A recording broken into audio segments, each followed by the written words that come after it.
एक बार एक धोबी अपने गधे के गले में पत्थर लटकाए जंगल से गुजर रहा था। दूसरी ओर से आते हुए एक आदमी ने देखा कि वह पत्थर हीरा था।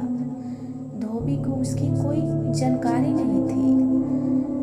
उस आदमी ने धोबी को रोककर पूछा, क्यों भाई, यह पत्थर खरीदना चाहूं तो कितने में बेचोगे? धोबी को पहले कुछ समझ में नहीं आया। उसने सोचा यह कोई पागल है जो पत्थर खरीद रहा है। उसने मौज से कह दिया, मैं इस पत्थर का 1 रुपया लूंगा। उस आदमी ने कहा, नहीं भाई, इसे 50 पैसे में दे दो। बोलो। उस आदमी ने 50 पैसे बचाने की फिराक में बोला, पर धोबी अड़ गया, यह सोचकर कि थोड़ी देर में मान जाएगा। उसे आगे जाने दिया। थोड़ी दूर जाने पर एक और आदमी पत्थर की असलियत पहचान कर धोबी से पूछ बैठा, क्यों भाई, यह पत्थर कितने में बेचोगे? धोबी फिर चौंका। इस बार उसने कहा, मैं पत्थर के 2 रुपये लूंगा। उस आदमी ने 2 रुपये निकाले और पत्थर लेकर चला गया। इतने में पहले वाला आदमी हाँफते हुए आया और बोला, भाई लो, अपना पूरा पैसा ले लो, मुझे पत्थर दे दो। धोबी ने बताया कि पत्थर तो 2 रुपये का बिक चुका है। वह आदमी बहुत बिगड़ा। मूर्ख, वह पत्थर नहीं, लाखों का हीरा था। उसकी बात सुनकर धोबी हंसकर बोला, लाखों के फायदे को आपने 50 पैसे के लाभ के लिए छोड़ दिया। आप लोभी तो है, मूर्ख भी है, जो ऐसे उचित अवसर को हाथों से जाने दिया।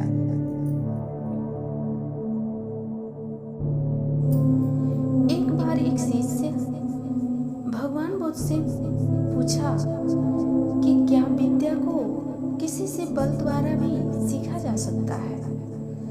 भगवान बुद्ध बोले, कदापि नहीं। विद्या को केवल सेवा भाव से ही सीखा जा सकता है। चलो मैं एक बहुत बलशाली राजा का कथा सुनाता हूँ। एक फकीर था। वह जंगल में घास फूस की कुटिया बनाकर रहता था। उसे एक विद्या आती थी। वह पीतल को सोना बना देता था, लेकिन इस विद्या का प्रयोग वह तभी करता था जब उसे उसकी बहुत आवश्यकता होती थी, और वह भी गरीबों के फायदे के लिए। एक दिन एक बहुत ही गरीब ब्राह्मण उसके पास आया। उसको अपनी लड़की का विवाह करना था और उसके पास एक फूटी कौड़ी भी नहीं थी। उसने फकीर को अपनी परेशानी बताई। फकीर ने समझ लिया कि यह सचमुच परेशानी में है। उसने पीतल के एक बर्तन को सोने का बनाकर उसे दे दिया और कहा कि इस बर्तन को बेचकर उन रुपयों से अपनी बेटी का विवाह कर लेना। ब्राह्मण उस बर्तन को लेकर एक सुनार की दुकान पर गया।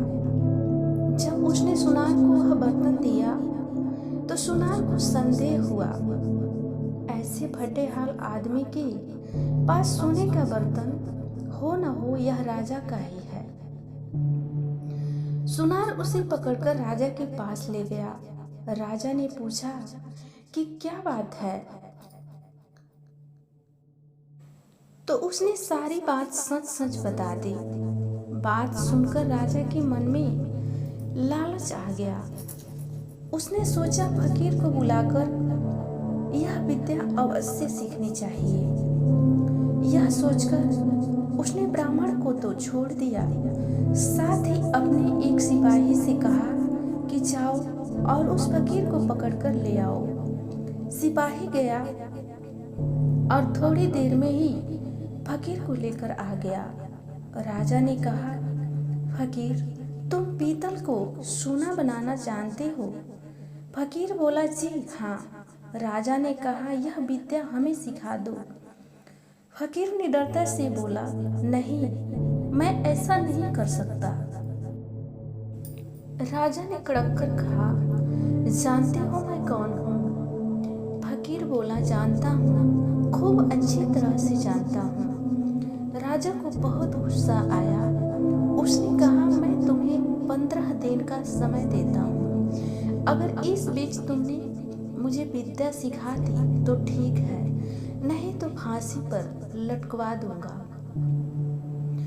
उसने फकीर को भेज दिया। वह रोज शाम को उसके पास सिपाही भेजता था कि वह तैयार है या नहीं।